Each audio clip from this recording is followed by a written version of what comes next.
Hey everyone, Looney Cat here. No cartoon channel is complete without talking about possibly the best and wackiest cartoons ever made. Well, what about Freakazoid? Or the Animaniacs?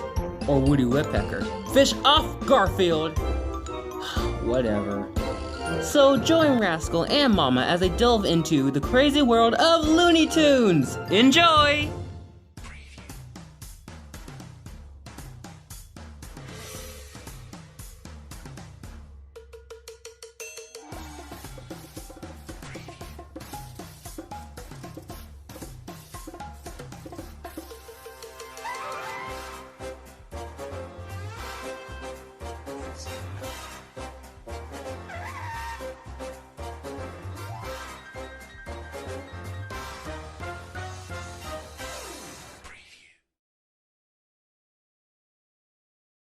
Hey everyone, Rascal here. And Mama, welcome to our podcast. Today we're going to talk about one of the most iconic cartoons ever created, Looney Tunes.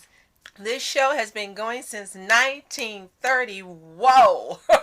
So in order to fit it all in, we're dedicating this podcast to the craziest, even crazier than the Animaniacs cartoons ever created. So join our wacky journey through Looney Tunes history through tons of shorts, mini TV series, and 2 live-action movies. There's so much Looney to go through. I love Looney Tunes. Yeah, it's probably the most iconic cartoon probably ever made. Because it's been, like I said, it's been going around since the 30s, and then look how much it's been through and all the changes for every decade and every era of animation. It's been through it. And this is one of the very, very few cartoons that great-grandparents, grandparents, parents, and the kids have all watched and know what it is. Right. There's no way you don't know what Looney Tunes is. I like the lies you see on TV sometimes. They're like, what's Looney Tunes? It's like, it's on every day, everywhere. How do you not know what that is?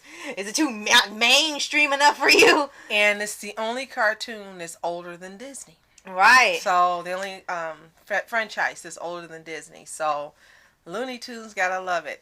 And hello, Looney Cat. Yes, thank you for the intro you did for us. We loved it. Yes.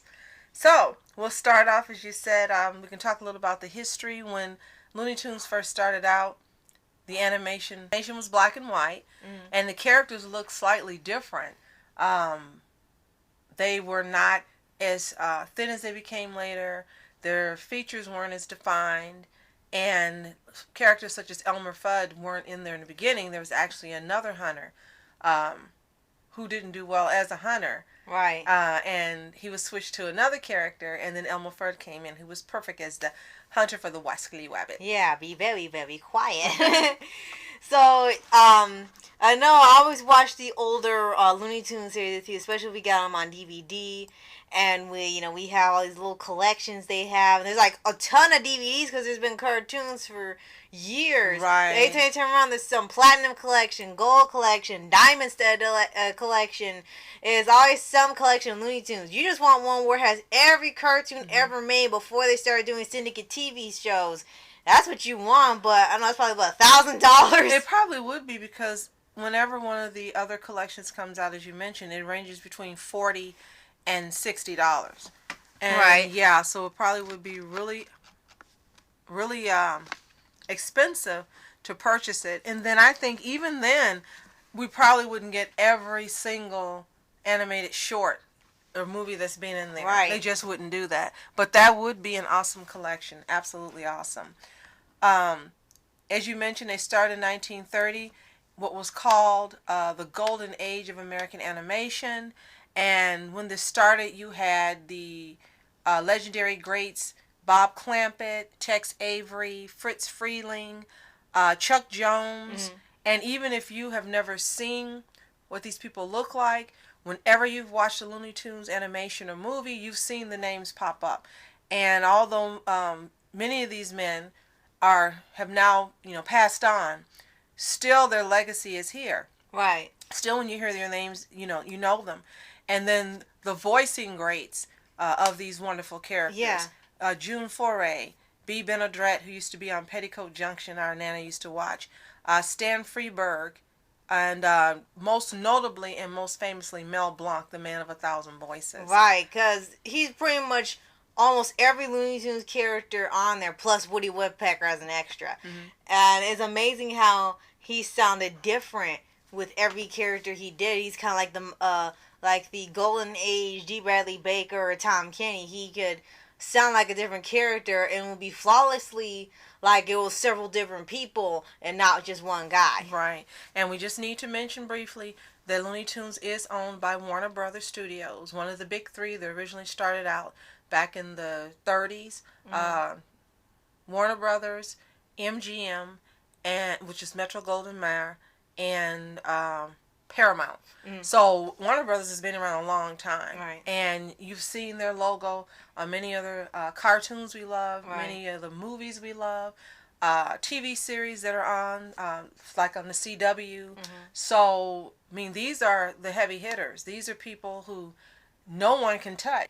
But again, Looney Tunes, Warner Brothers Looney Tunes, has the original stamp on starting the type of cartoons that everyone, every generation since the 30s has come to know and love. Right. There have been many incarnations of the Looney Tunes show from the 30s all the way, I would say, through 2000. And when did they have the Looney Tunes, the last Looney Tunes shows on? Well, that was about 2015. I think technically, and then they had another one came out last year called Wabbit, where it was just about Bugs Bunny. It didn't feature any other Looney Tunes character. It was just him, and they made a new Looney Tune, and name was Squeaky or something. It was this little squirrel he had that annoyed him, and that was the new Looney Tune. Okay, well then that's not Looney Tunes. That's a shoot off. That's another series. I don't consider that Looney Tunes. It's supposedly supposed to be in the same essence of the original shorts, but done, modern animation and different humor. But what you liked about Looney Tunes, there was always a different scenario every time, and they would never be the same thing twice. They would be in different places in history. They would meet celebrities. One point they're famous. One point they're alien. One point they're living underground. They were always different things every time. You're wondering how the heck do you keep track of all that? And it's all these different adventures, and every character gets a cartoon or their own series of cartoons, a series of shorts, and have crossovers with others. They have their own show in Hollywood. It just keeps going. And I think the best part was there were so many different characters. And all the characters, each one was distinct, different personalities. You couldn't confuse them. Right. And as you said, when there was a cartoon and it focused on that character, you knew what the show was going to be about. If it was a Wile E. Coyote cartoon, you knew he was going to be chasing the Roadrunner. Right. If it was Bugs Bunny, you knew he'd be outsmarting someone. If it was Daffy Duck, you knew he'd be being Daffy. Right. If it was Elmer Fudd, you knew he'd be chasing the rabbit or the duck. You knew what was coming up, but as you said, it would always be presented in a different scenario, a fun escapade, and you never grew tired of it. And I mean, I remember when you were very little, and every New Year's they would have a 24-hour marathon for Looney Tunes. Yes. And I can't remember what station it came on. Cartoon Network, actually. Okay. And I loved it because you could sit there for 24 straight hours, and you could watch or record it, and not once was the same cartoon played. That's just how much... that's how many they've made. That's just how big the library is for Looney Tunes. Right. You can watch that long and not see the same cartoon or sketch twice. Right. And of course, you have your favorites: Bugs Bunny, Daffy Duck, Wile E. Coyote, Yosemite Sam, Foghorn Leghorn. These are the ones Looney that stick Cat. out. Sylvester, and Tweety, and they stick out because they were just, bigger than life personalities. But again, you had this very large compendium of characters. And they would be in cartoons together, or they would have their own animations. Right.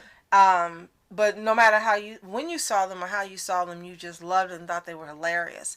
And Mel Blanc was a genius. I mean, an absolute brilliant genius. Right. That he could sit and think not only of how he could picture each character would sound, but how he could sit and convey emotions and all these different things through his voice for every character. And sometimes it would be one cartoon with 4 or 5 characters, and this man was doing all of them at the same time. Right. And it's like, you're thinking, oh, it's several people. Like, it's just saying the credits, voices by Mel Blanc. You're like, not specifically, not certain. You see that he was doing everyone. Exactly. And that was just genius. That was pure genius. The only 2 men that come close to him are Tom Kenny and D. Bradley Baker, who does more animal sounds than he does voices. Right. But those are the only 2 who come even near to Mel Blanc. And there's no one can fill his shoes. No one can fill his shoes. And June Foray, she was just as legendary with the characters that she did and how long that she was in animation. Right. She's also a giant that no one can fill her shoes. So this is just a franchise that has endured decade after decade after decade. And we're coming up on 100 years. I mean, this is 2018. Yeah. We've got 12 more years, and Looney Tunes will be a 100-year-old franchise. Right. And it's just incredible how long this show has lasted and become iconic. And we definitely have quite a few favorites of shorts. We can't name every single one, obviously, but there are ones that we remember. Well, I remember from watching when they would rerun them as a kid, and you remember watching rerunning. Yeah, everyone but our parents and great-grandparents have been watching reruns. Right. Now, before you say that, I just want to say there also was an offshoot that was part of Warner Brothers, and they were the Chuck Jones cartoons, and they were more adult-oriented, where they had sexy women and the wolf howling and chasing the woman and those sorts of things. But, even though that was like that, these were cartoons you could still watch as a kid, and you wouldn't get the innuendo. It wasn't in your face. It wasn't sexual.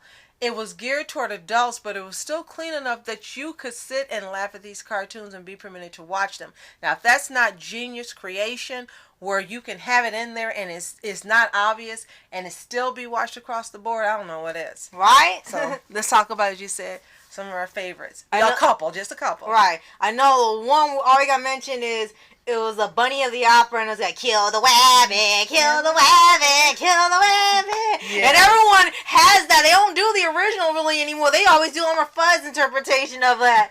Oh, there was another one where Bugs was running from a dog, and he was hiding everywhere to hide, and then he was in this cigarette commercial, and it was a loud thing, and it was with Egyptians. It was a billboard. Yeah. It was actually an animated billboard. Right, and they kept changing with music on and then he was posing and they couldn't see him, and they're like, it stopped on him, and then the dog saw him, and he pretended like it was still going, so he was still doing all the stupid poses, and he got off the billboard, started doing like, he can see you now, right? And I love how it ended. The most hilarious part was how he got rid of the dog. He showed him a book that was titled, and it's a real book, A Tree Grows in Brooklyn, and the dog ran off. There's also the one they have where this giant bulldog tried to scare a kitten, but the kitten wasn't scared of him, and it made a little bed on his back and went to sleep, and he refused to eat it or anything. I love that. And he kept trying to hide the cat from his owner, and he tried to keep it out of danger like the whole segment, and he thought the cat was dead. He thought he had cooked him in some cookies. Yeah, and he started his face was just like, ah!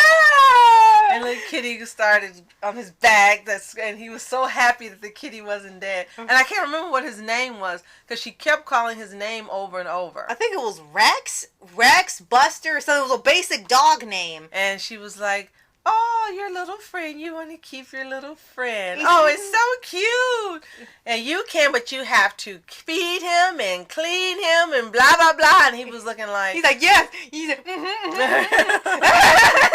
Yes, I love that one too. So let me name a couple. Okay. I always, of course, love the Wile E. Coyote with him chasing the Roadrunner. Right. And in the history of that particular sketch, there's only one time that he caught the Roadrunner, and it was actually in a comic book that I owned many, many years ago, and I don't know what happened to it. He caught him because in the comic book, you learned that the Roadrunner had a wife and kids. And he caught him one time. That's it. And it wasn't for long. Oh, okay. And then Bugs Bunny is my favorite character. He just is. And I also love the sketch where Daffy Duck is selling insurance, and he's trying to sell insurance to Porky Pig. And he has all these clauses of, when the insurance doesn't count and how it's not valid.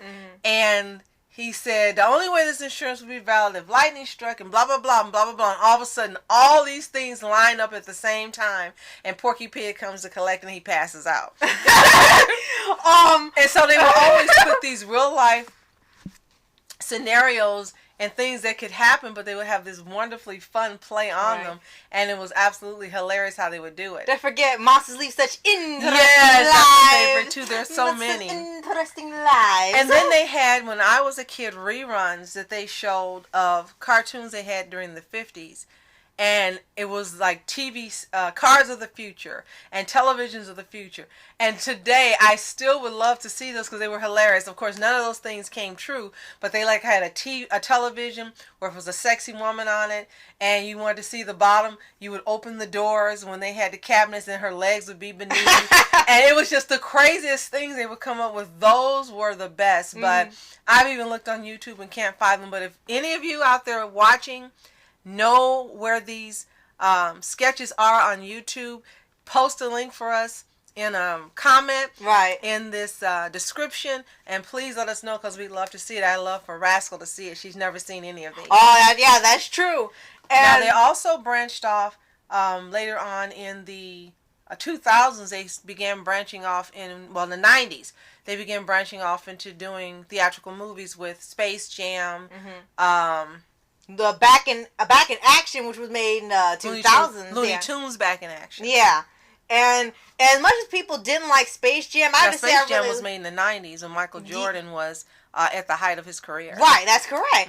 And that was a really funny movie, and people would think, oh, it's a cash grab, but it was fun. It was a fun movie. It was fun. It was awesome, and it was great. You got to see two greats, Michael Jordan and Bugs Bunny, in the same movie. Yeah, this was the ultimate crossover of the century. Right. That's what was funny. And they actually had his wife and his kids in the movie. Right. And they said their world was being invaded or taken over by aliens, so he challenged to a basketball game. So they went to the real world to get Michael Jordan so they could be on their team and save their world. Right. And they had to do this galactic basketball game. And it was so hilarious because, of course, I had seen this many years before you were born, and I was just ecstatic when I showed it to you, and you loved it, and you wanted to see it over and over and over. And then Looney Tunes Back in Action came out, and you loved that the first time you saw it. And we watched that every day. It had to be for about 2 months straight. Oh my God. Every single day you wanted to watch Looney Tunes Back in Action, and we watched it. And a testament to the brilliance of this franchise, and the brilliance of the writing and the creators, the producers, the voice actors. I never got tired of watching this movie with her, nor Space Jam. And I'm the adult, and every single time I watched it, I sat there and laughed like I'd never seen it before. That's just brilliance. Nothing but brilliance. Now, they also did a couple spin-off series that varied in popularity. Well, of course, they had the Tiny Toons, which was like a little bit of a crossover with Animaniacs, but that was really popular. I used to watch it. They had Baby Looney Tunes when they were still trying to get off the era of kidifying adult characters and making them kids and have other kiddie adventures. I watched that, and Granny was the one who was in charge. Yeah. It was cute. I did like that. Then we have the infamous Lunatics Unleashed, where the children, great-great-great-great-grandchildren of the Looney Tunes get hit by a meteor in the cybernetic future, and they gain superpowers, and they protect the city from evil, and it's like, what? Now, this I've never seen. Again, if any of you have the link to me to be able to watch this series, Looney Tunes Unleashed, I would love to see it for myself and make my own opinion of whether I like it or not. I've never seen it. I've heard a lot about it, especially from you. But this is one of the shows I didn't get to see. So I would love to see this for myself. And then there was the Looney Tunes show, which was more of a sitcom, Seinfeld type of show in which everyone was kind of domesticated, lived in big houses, they had normal jobs. And they kind of modernized Looney That's Tunes the one a little from bit. 2015? Yeah, and fandom was split. Some people loved it, and a lot of people didn't because, you know, there were big changes and they were discussed in different videos saying, yeah, we can understand why it's hated. And pretty much the only thing people can agree on will be the change of Lola Bunny's character, where she's voiced by Kristen Wiig now. I personally before you finish, I had no issues with Lola Bunny as she was. Mm-hmm. Because, yeah, they drew her sexy, but she was very smart. No one got the best of her. And like in Space Jam, she was the smartest one on the court and the smartest one in the whole bunch. So I didn't have a problem with how they drew her. Right. But if you remember, looking at all of Looney Tunes, whenever they had smart women, they would always be curvy. Even the friggin' witch was curvy. Right. So it's just the thing that they did. It wasn't sexist. They would always be, the females in any Looney Tune animation were always the smartest. They were always the ones that could not be outsmarted. They would outsmart Bugs Bunny, Daffy Duck, and anyone else that was around. The sexy one would outsmart the wolf. They never made the female characters dumb. Right. So I don't, for me, I don't care that they were curvy because they were always smart. Mm-hmm. They were always the ones who knew everything. They're like Miss Bellum. Exactly. They always were smart and strong and dominated when they were there. Right. Everyone else would just be, looking to them because they were the smartest right, ones. and that would be the joke whenever they had a woman come onto the show. So finish telling us about Lola. And she was made into a really ditzy character and fun-loving, and voiced by Kristen Wiig, and Bug was annoyed by her constantly. And some people were okay with that because, like we said, many people consider her portrayal in Space Jam, she was just sexualized for people, and that was it. But I personally didn't see that, not even as a kid, because I never saw anything wrong with the character. You never saw anything wrong with it. She was saying, don't do that. But yeah, people are pretty split for Looney Tunes show. I think it's okay. It's not the best, but it's understood why it's not liked, because it's not the zany mooniness anymore. Everyone's so toned down, domesticated. Like, Speedy Gonzalez has a pizza restaurant. Daffy and Bugs have girlfriends now. Tasmanian Devil's a dog. The only one who's the same is Daffy. Daffy. Bugs. Yeah, they both have girlfriends now. Porky has a girlfriend. Well, he always had Petunia. Yeah. He always had Petunia. Yeah, and Tasmanian Devil was a dog now. Pepe Le Pew was getting women. That I didn't care for him being a dog. It just doesn't make sense. Let's not forget Pepe Le Pew getting women now. Well, that takes away the fun of seeing him chase the girl kitties and the girl foxes and things. Right. There would be times he got dates and they didn't mind the smell. It was like he was on a Twilight Zone or something. Right. But yeah, I have yet to see like a bunch of episodes, and maybe I can give it a chance to have a better opinion about it. But we'll get to that. And now, during the summer last year, Rascal made this list of some of the songs from that series. They had one song that had featured Speedy Gonzalez, another that featured other characters. Right. Now, I didn't care for what I heard about the show, but some of the songs were really good. Yeah. Some of the songs were really good. Yeah, the only ones we really didn't like were like the first one, Elmer Fudd and Grilled Cheese Sandwich. If you've seen that, you know what's wrong with it. Right. And then the last one we saw, it was Long Ear Drift. It was supposed to be like a Western music video, and we were excited until it was about how to eat healthy because Daffy had diabetes. That was the whole music video. Yeah, no one wants to watch Looney Tunes and see reality. That's the main joy of watching this franchise, is that none of it could actually happen. Right. And that is what is hilarious about it. And lovable characters. So there is no way that we could not have a podcast about this franchise. It is it's America.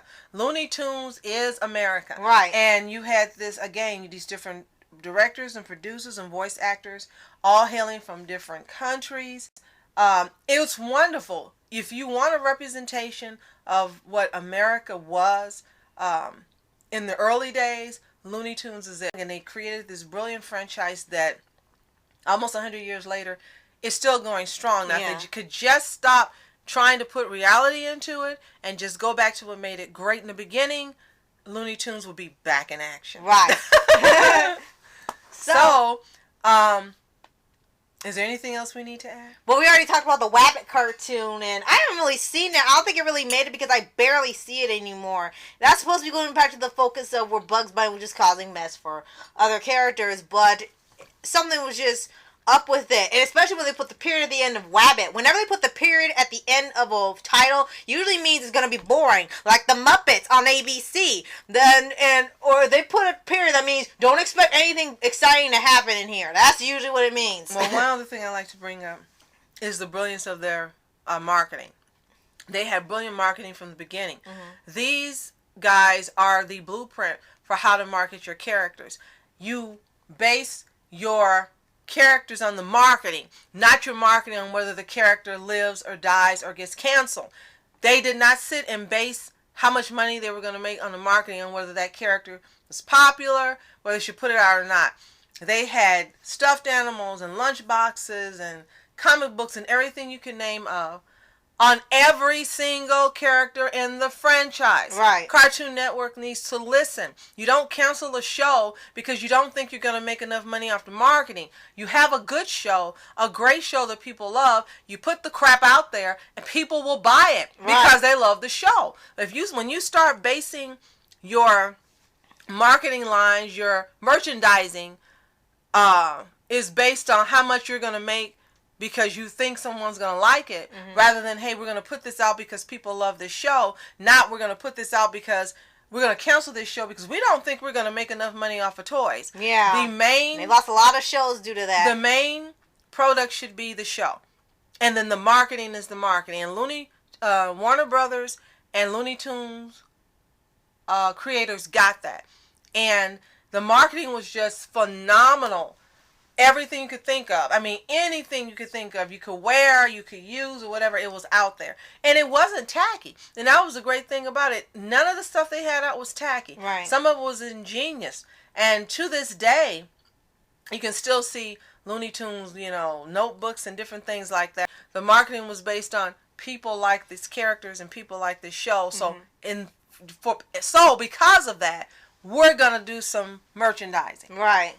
So your merchandising should be based on merchandising, not on whether you think the show's going to give you enough merchandising. Right. And I'm sorry, I got to bring this up. So far, the best marketing I've seen, besides Young Justice, when they made other stuff after it went off a little late, would be Tiger and Bunny. When after the show got popular, whatever fans wanted, they got.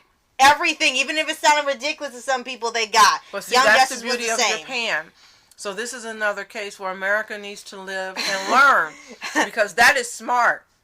We shouldn't be going around Star versus the Forces of Evil and looking for merchandising we cannot find, Princess Marco dolls, and wanting all this stuff to just enjoy and have fun. We want Stars 1, and you can't find it.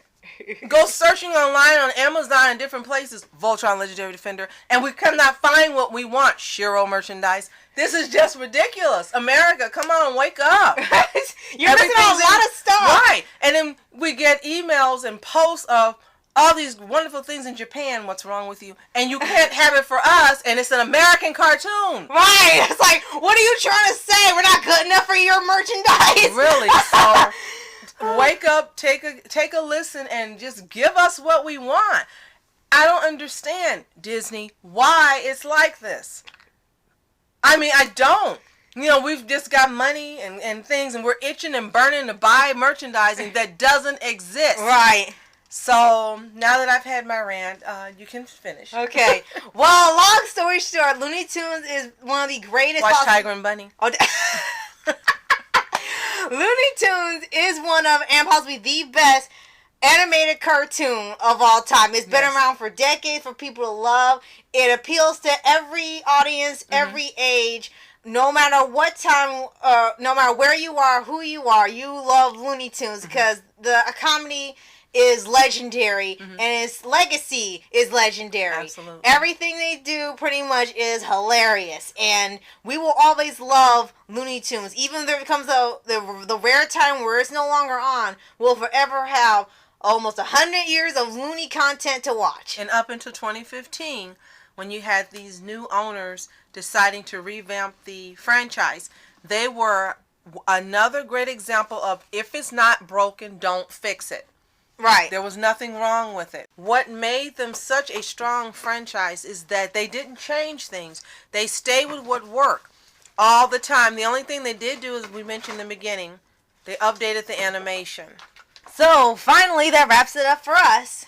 And you know you've seen Looney Tunes, and you have to recommend it. Everyone's seen Looney Tunes by now. So I'm Rascal Entertainment. And I'm Mom Entertainment. Have a toontastic day. Peace.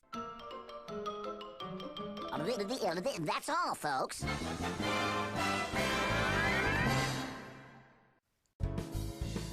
And reporters sitting, flashing lights, trying to walk around, man. Who the hell are you?